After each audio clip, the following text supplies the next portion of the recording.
If you look online right now, you would see that Mexico was in complete chaos. Just recently, Mexican forces have captured and killed a cartel leader. And what people are saying online and on your TV screen is that Mexico is out of control right now. But 99% of Mexico is normal, just like this. There's no fires, there's no war, you don't hear gunshots, no smoke, no nothing like that. But what the media and people that call themselves influencers want you to think is that Mexico is in complete chaos. And that's what this video is about today. I want to talk about how the media and other people get Mexico completely wrong for their benefit. So I'm not going to downplay this issue. There is a serious problem in the state of Jalisco, in Guadalajara and Puerto Vallarta. Yesterday, cartels were burning buses and trucks and delaying flights at the Guadalajara airport. They were creating roadblocks in the city with these burning buses and trucks. And it's a terrifying situation for the people that live there. And I'm not going to minimize that whatsoever. Here's the problem though. The media makes you think that the state of Jalisco is all of Mexico. And it makes you think that it means Mexico everywhere, from coast to coast, from the top to the bottom. And that's not true. From where I live right now in Mexico City, Guadalajara was over a 9-hour drive from here. Like if there's riots in LA, you're not told to cancel your trip to San Francisco, are you? That wouldn't make any sense. So why do they do it with Mexico?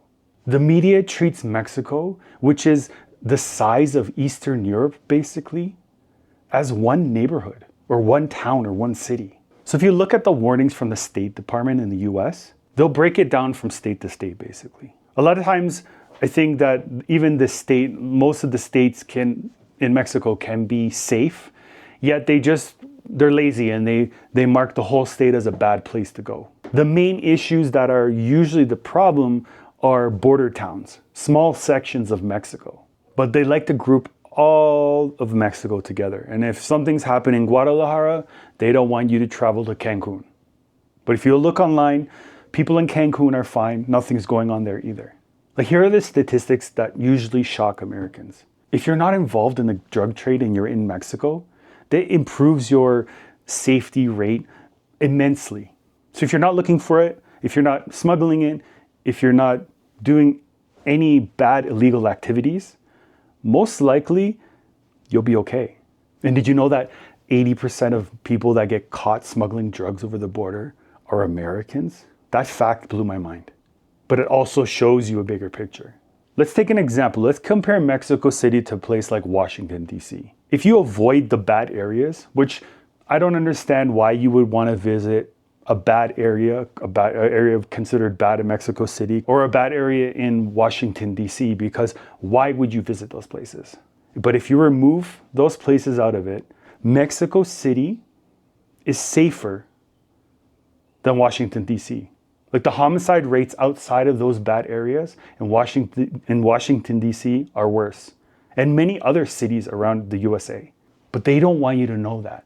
They want Mexico and Mexicans to be the bad guy. And if you really put it together, a lot of places in Mexico are safe. Mérida is one of the safest cities in North America. It's top 3. And it's considered much safer than any place in the USA. These things that are happening in Jalisco State right now are not happening in Mérida. It's all about context. But what media does with Mexico and other places is they do it in a lazy way where they report on a massive scale. And it's easier to do it that way to make you scared and watch more. And Mexico is a massive, complex place. There are regions controlled by crime, but there's also regions in the US that are also controlled by crime. And if there wasn't this need for drugs in the USA, there wouldn't be this problem in Mexico. Because money talks, and some people will do anything for money.